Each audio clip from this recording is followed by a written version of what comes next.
Un début de saison qui fait encore une fois polémique alors que je trouve l'épisode bon. Mesdames et messieurs, ici Chage et on se retrouve aujourd'hui sur la chaîne secondaire Série Chage le Phénix pour parler de cette saison 7, épisode numéro 1, donc de My Hero Academia, une tornade de puissance venue de l'Ouest qui va surtout continuer juste après la saison 6 et je tiens à vous le dire dès le début, j'espère que vous aviez les événements en tête, que vous aviez soit regardé les épisodes récap pour une fois que c'était utile, parce que vraiment vu qu'on suit vraiment les événements de la saison 6, mais directement, tu peux être très vite largué, surtout qu'on sortait de donc la guerre de Shigaraki face à Shigaraki pour qu'il ne soit pas à son maximum après sa transformation et l'obtention qu'il ait de l'alter du All for One. Et je vous rappelle que son corps a été modifié pour qu'il soit beaucoup plus performant, qu'il puisse tenir même son propre alter, étant donné que face à Redestro, son corps se détruisait peu à peu. Enfin bref, voilà, il a subi des transformations physiques et maintenant ça devrait être bientôt terminé. C'est pas complètement achevé, voilà. Donc, première chose à garder en tête, le fait que Dark découvre, en fait, que le monde s'est assombri avec la libération des prisonniers d'All for One. Ça fait que, à travers le Japon tout entier, tout le monde est en panique. Il y a des ministres dans la rue, il y a des gens qui se défendent tout seuls, il y a des gens qui ne croient plus en les héros. Et du coup, ça a été tout un sujet, en fait, qu'ils reviennent à Iway à la fin de la dernière saison. Et donc là, on retrouve un combat entre Stars and Stripes et notre très cher Shigaraki. Oui. Tu vois, si t'es un petit peu perdu, tu ne comprends absolument rien à ce qui s'est passé. Voilà. Enfin bref. Après, c'est assez simple, hein. On a le plus grand des héros américains qui va affronter lors de cet épisode le grand ennemi Tomura Shigaraki. Enfin, Tomura Shigaraki, justement, c'est aussi le sujet, il n'est plus réellement lui, alors que la conscience d'All for One a été implémentée en lui, en quelque sorte, et de toute manière, ça semble assez logique, vu qu'on nous avait dit que les alters pouvaient donc garder, en fait, cette part d'âme de personne, entre guillemets, de cette part d'esprit, vu que des coups, voilà, et quand il utilise donc le One for All, t'as vu des petits fantômes lui parler, en fait, les fantômes des autres utilisateurs, enfin bref, voilà, sauf que le All for One, donc, il essaye d'écraser le Shigaraki, il semblerait, t'as pas l'impression que Shigaraki soit 100% d'accord avec la situation qui est en train de se passer, et je trouve que toutes les scènes qui ont été rajoutées, bon, la mini-explication, c'est normal, on en a besoin quand même si ça dure 2-3 minutes, ça va, c'est pas énorme, là je trouve que ça fait pas du tout gros, lourd récap,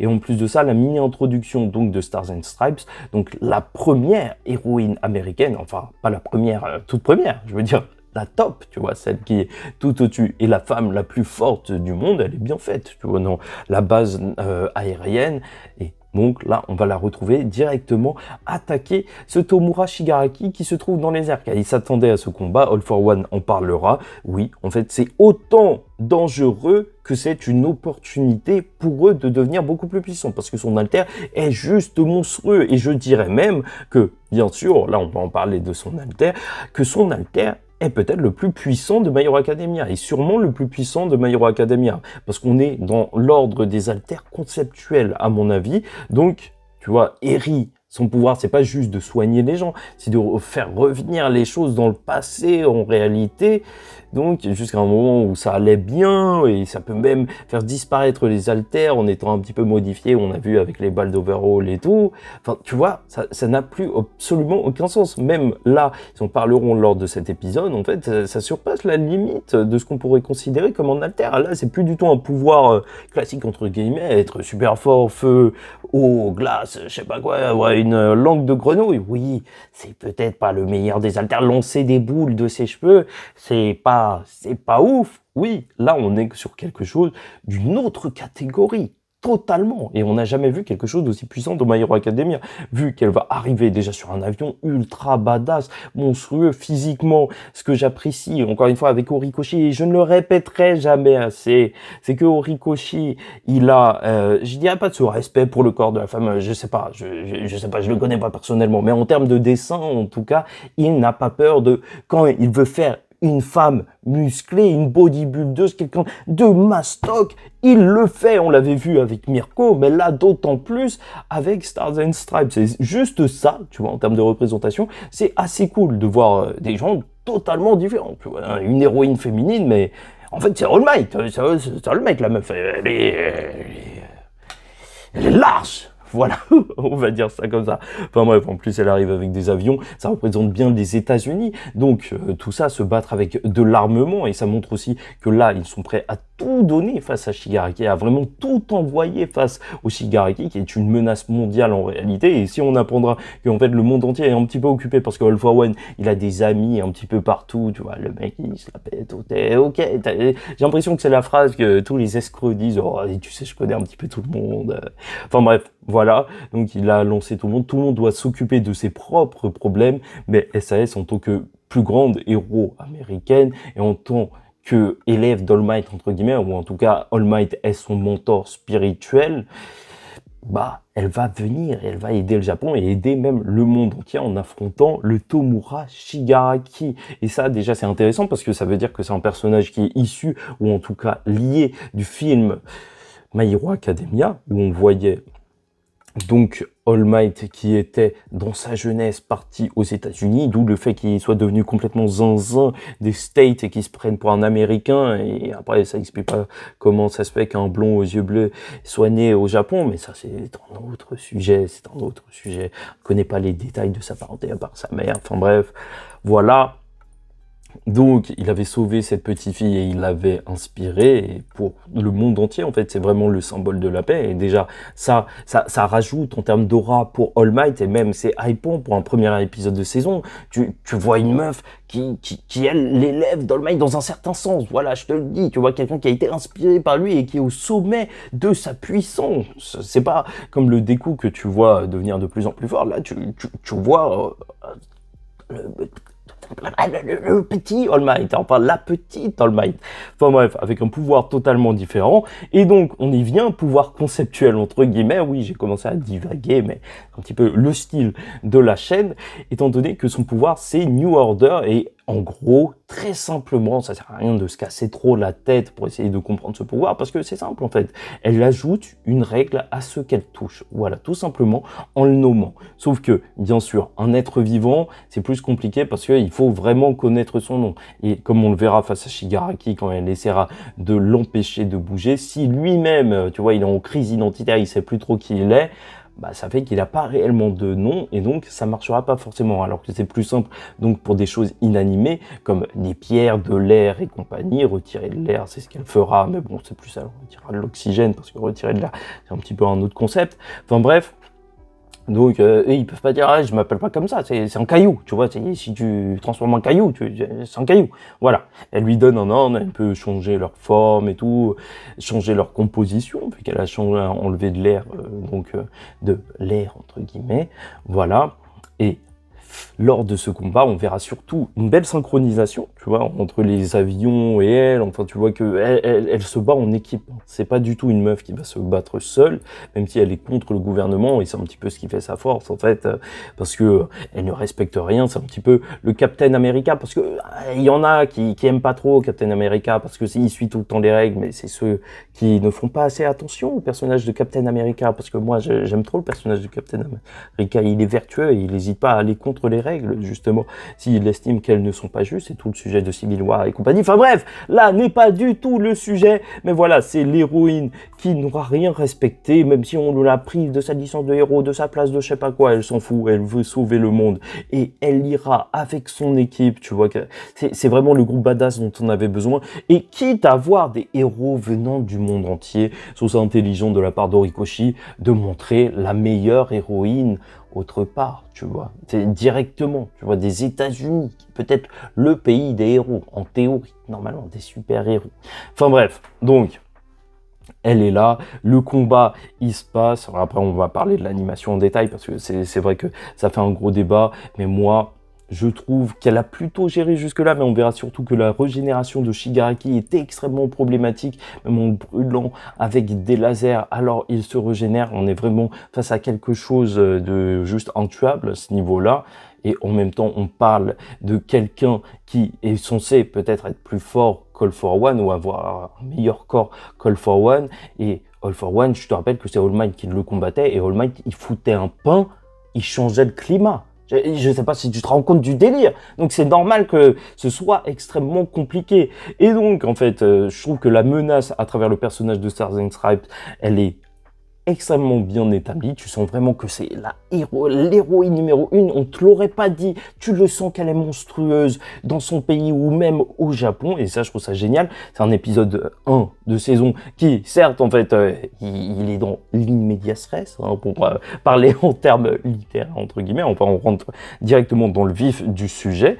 Donc, avec ce gros combat. Mais c'est hypant. Voilà. Et Elef All Might, tu vois que ça se tape à des dimensions, une dimension jamais vue dans My Hero Academia. C'est ça qui est complètement fou avec cet épisode, avec même quand elle va contrôler l'air, donc ce corps géant, vu qu'elle peut faire que 2 règles à la fois. Bon, elle aura l'air un petit peu fatiguée parce que normalement elle a une règle pour être super forte, mais là, en plus, elle va créer ce corps géant, défoncer Shigaraki dans l'air et en plus contrôler des rayons laser pour les écraser sur lui. Enfin, ça va être juste monstrueux. Et voilà, moi je trouve que personnellement, c'était des belles scènes. Je trouve que l'opening, au passage, il est très très bon. Il est très très bon. Je crois que c'est TK qui s'occupe de la musique. L'ending est sympa, mais vraiment en termes d'animation, c'est là où ça a fait un gros débat parce qu'il y a des gens qui étaient un petit peu déçus. C'est vrai que c'était un des combats les plus attendus de My Hero Academia avec cette échelle juste hors norme comparée à tout ce qu'on avait vu d'habitude. Je te rappelle que normalement, on suit aussi un mec qui lance des boules qui sortent de ses veuches. Et là, t'as une meuf qui crée un golem géant d'air dans le ciel et qui se tape avec. Ça n'a absolument aucun sens. Et elle se bat alors qu'elle est juste debout sur des avions. C'est monstrueux, tu vois, c'est une autre échelle. Donc oui, tout le monde s'attendait à une animation de malade. Et beaucoup ont été déçus. Et je ne sais pas si c'est le passage de JJK, il faut être franc au bout d'un moment, c'est parce qu'il y a beaucoup de personnes qui ont suivi JJK, c'est extrêmement populaire. La saison 2, en termes d'animation, auquel les animateurs, ils ont morflé, mais je dis pas merci ma page, je dis juste que les animateurs ont géré. Genre, ils ont été exceptionnels, ils ont fait un truc ultra propre, t'as eu une belle direction artistique qui était cohérente avec donc tout le propos de Jujutsu Kaisen, et là, peut-être que c'est pas au même niveau, mais en même temps, est-ce qu'on peut être au même niveau alors que la direction a changé pour cet épisode de My Hero Academia et je trouve ça plus réussi donc que la saison 5. Alors, vrai, c'est juste un épisode, donc on verra pour les autres épisodes. Mais en soi, c'est normal, My Hero Academia, c'est un autre délire, voilà, peut-être que c'est des couleurs criardes qui ne plaisent pas forcément, mais c'est peut-être pas adressé exactement au même public, hein. C'est vrai que dans JJK, tu vois des gens se faire charcuter un petit peu partout, dans My Hero Academia, c'est pas tout le temps le cas. Enfin bref, moi je trouve que l'épisode, sans être exceptionnel, c'est ça que je vous dis, hein, écoutez bien, hein, sans être exceptionnel, je ne trouve pas qu'il est exceptionnellement bien animé, est très bien animé. Vraiment, sincèrement, t'as plein de scènes lors de cet épisode, quand tu te poses clairement, où tu vois qu'il y a un soin très particulier qui est mené tout lors de cet épisode, hein, en termes de lumière, en termes de chorégraphie, même de mise en scène, tu vois. Quand ils expliquent ses pouvoirs, ils ont rajouté des petits schémas et compagnie, ça fait que ça rend le tout assez dynamique. Et un épisode 1, que je trouve réussi, hein, tout simplement. Voilà, il y en a qui vont trouver ça en deçà de ce qu'ils auraient désiré. Moi, je pense que en même temps, malheureusement ou heureusement, je sais pas, on reste dans la même lignée pour My Hero Academia. Même les meilleurs épisodes de My Hero Academia, c'était pas des épisodes qui changeaient totalement de style du tout au tout. C'est vrai que le manga, lui, a évolué et la seule chose que je peux réellement reprocher, c'est que sur certains plans, et beaucoup, c'est vrai, il y a un manque de détails. Alors Horikoshi, sa grande force, c'est les dessins. Tu vois, je conseillerais à tout le monde, c'est vrai, de lire le manga plutôt que de regarder l'anime. Mais vraiment, dire que c'est un mauvais épisode, non, il faut pas abuser les gars. Faut pas abuser. Enfin, personnellement, je trouve que c'est pas un mauvais épisode. Après, ça manque, je trouve, en tension épique. Tu vois, pas en tension de peur, mais en tension épique. Tu vois, peut-être qu'il aurait fallu plus de musique grandiloquente et tout. Plus de temps, en fait, à la préparation de ce géant golem d'air qui se retrouve là pour attaquer, parce que c'est vraiment une scène et une image hyper folle que Horikoshi, il a créé. Donc, mais je pense que ça va surtout arriver lors du deuxième épisode. On est sur le premier épisode de la saison et on n'est pas sur la conclusion du combat. C'est sûr que moi, je l'attends au tournant le prochain épisode, hein. Ça va être une dinguerie. Moi, je sens que ça va exploser. Enfin bref, voilà. N'hésitez pas à me dire ce que vous en pensez en commentaire. Likez ou dislikez la vidéo. Donc, écrivez le petit commentaire commentaire et abonnez-vous si vous n'êtes pas encore abonné, car chaque semaine on parlera de My Hero Academia, mais personnellement, je le répète encore une fois, c'est pas exceptionnel pour moi, mais je trouve que c'est très bon. Et ce serait mentir que de dire l'inverse. T'as des plans qui sont juste magnifiques, l'œil de Shigaraki et compagnie. Il y a plein de gens qui le reprennent parce que ça marche bien. Et encore une fois, c'est pas exceptionnel, mais c'est très bon. Voilà. Je suis désolé, un petit peu de nuance. Il le faut de temps en temps. Je n'ai jamais forcément aimé le Studio Bones. Vous avez entendu mes critiques si vous suivez mes reviews encore et encore, surtout par rapport à My Villain Academia, que j'apprécie énormément. Purée, ça fait beau là, avec le petit bleu. Enfin bref, voilà. Non, vraiment, j'ai du mal à surcritiquer l'épisode. Ça m'a juste fait plaisir de retrouver My Hero Academia. Et je trouve que, voilà, il y a vraiment un travail qui a été fait au niveau de l'animation. Le nouveau directeur donc de l'animation, je sais pas si c'est une femme, donc tu vois qu'il y a du travail différent, hein. Ça y est, on retrouve cet aspect un petit peu plus comics à certains moments, tu vois, avec des contours beaucoup plus épais et des traits beaucoup plus travaillés, un peu plus de trame aussi par moment, tu vois, ces petits traits qui sont un petit peu partout, et c'est cool, c'est sympa. J'espère qu'on va continuer sur ça et que ça va aller beaucoup plus loin, bien sûr, mais pour l'instant, on peut pas dire que c'est mauvais. Je suis désolé. Je trouve pas que c'est du mauvais My Hero Academia. Tu vois, quand tu regardes la série dans sa globalité, bah c'est un des très bons épisodes de My Hero Academia. Ok, si tu compares ça à d'autres séries, si tu t'attendais à une toute autre ambiance, oui, tu peux être déçu, mais sinon, c'est pas dans les mauvais épisodes. Désolé. Et le prochain épisode, c'est à cet épisode-là surtout que j'attendrai le tournant un petit peu plus épique, la tension épique qui va arriver. S'il n'y a pas cette tension-là, je l'excuse pour le premier épisode parce que c'est en début de saison, ça passe.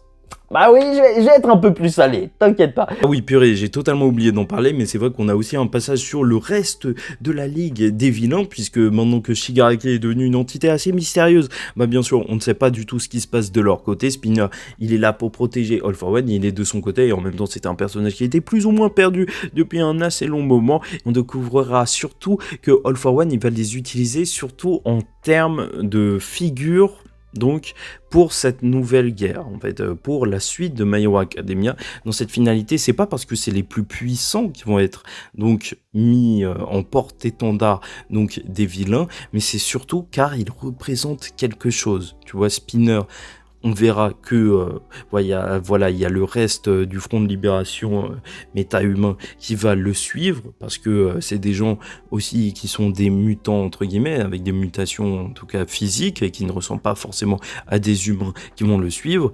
Et Toga, c'est les gens qui sont incompris dans la société, tu vois, son alter de sang, il a fait que elle était juste inadaptée à cette société, et on aura des choses comme ça, en fait. Les personnages, ils vont servir à ça, ils vont représenter plus que leur propre personne, et surtout, ils vont être là plus que pour leur propre puissance, ils vont être là, donc, dans le but d'être des porte-étendards, tout simplement, d'une certaine cause.